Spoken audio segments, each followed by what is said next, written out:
In a time and in a world where people cannot seem to agree on much, I think we can all agree on this. We are currently watching biblical prophecies unfold right before our very eyes. And I want to start with one of the most relevant and most talked about prophecies of them all playing out as we speak.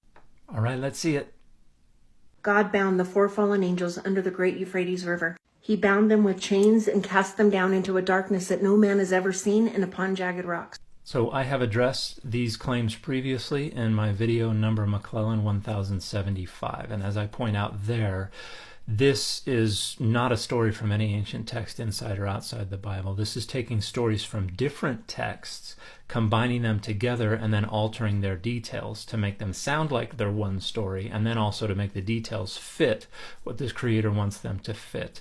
In the book of Enoch, we have 4 angels being instructed to go punish other disobedient angels. And the story continues with one of those angels binding another angel under the jagged rocks of the mountains and others in the valleys of the earth. Nothing about the river Euphrates, nothing about binding 4 angels at all. The river Euphrates story comes from the book of Revelation, but it doesn't say anything about these angels being bound under the river. It just says that there were 4 angels bound at the river Euphrates. To remain in prison there until the great Euphrates River dried up, and upon that time, on the hour and the day, they would be released to kill 1/3 of mankind. So here we're taking 2 different stories from the book of Revelation and combining them and pretending that they are one and the same story. The 4 angels that are said to be bound at the river Euphrates are released when the 6th angel blows their horn, and that's Revelation 9 verses 12 through 15, and they're going to go kill 1/3 of humankind. This is a different event from Revelation 16:12, which is where the river Euphrates dries up to make way for the kings of the east to cross over to go invade the land to the west of the river Euphrates. These are unrelated events, and this creator has mashed them together and conflated their details in order to make it sound like they are one and the same event, and they are not, at least according to the book of Revelation. And as I'm sure you're all very aware, the Euphrates River is now dry. The Euphrates River is not now dry. And what was discovered underneath the dry Euphrates River just recently is nothing short of terrifying. A cave that they believe may have been jail cells. Jail cells, perhaps, for certain fallen angels? So these are not jail cells, these are tombs from a place called Talbes, and this photo was taken in 2009 when a previous drought lowered the water levels in a reservoir that was flooded originally back in the 1980s and re-uncovered these ancient sites that we already knew about. This is not a mystery to anybody. These are tombs, not jail cells. On February the 6th, an earthquake of a magnitude of 7.8 hit Turkey and Syria. That was a natural disaster that killed tens of thousands of people. It is not just more fodder for your ludicrous conspiracy theories. And to make matters just a little bit more eerie or ominous, if you will, just weeks before the earthquake hit on January 19th, people were shocked and in awe by this strangely colored and shaped cloud over Turkey.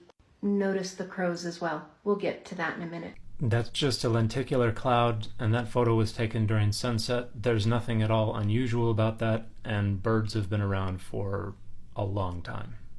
Many speculate that this was hands down definitely not a coincidence. Many are wrong. The location of the earthquake in Turkey and Syria in correlation to the Euphrates River has many people wondering if that wouldn't be enough to rattle them loose. But I ask, was them being set free enough to cause that earthquake? Either way, I think we can all agree that this prophecy is playing out right before our eyes. There is no such prophecy, and the only thing playing out before our eyes is the callous exploitation of the fear and the gullibility of others.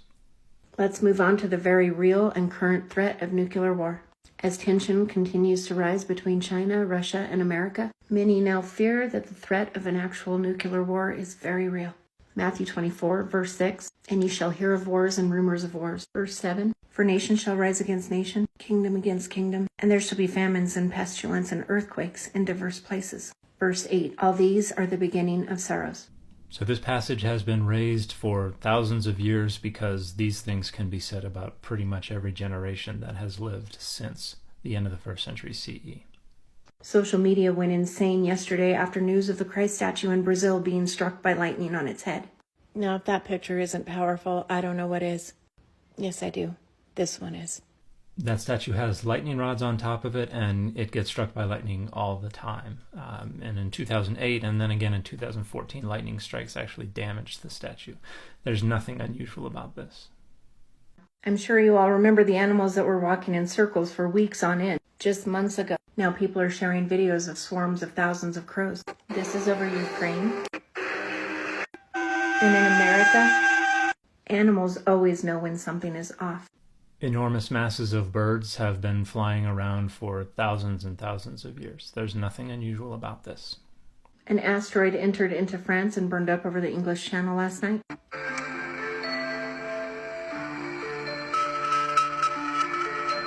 This has also been going on regularly for longer than humans have walked the earth. Speaking of the sky, part of our sun broke off, so yeah, there's that. And the catastrophic train derailment in Ohio. Not to mention the UFOs. It's hard to deny what's going on, and I'll continue to say it. Repent and get right with God, friends. And I'll continue to point out that your infantile fear-mongering builds on falsehoods and fallacies, and you need to stop.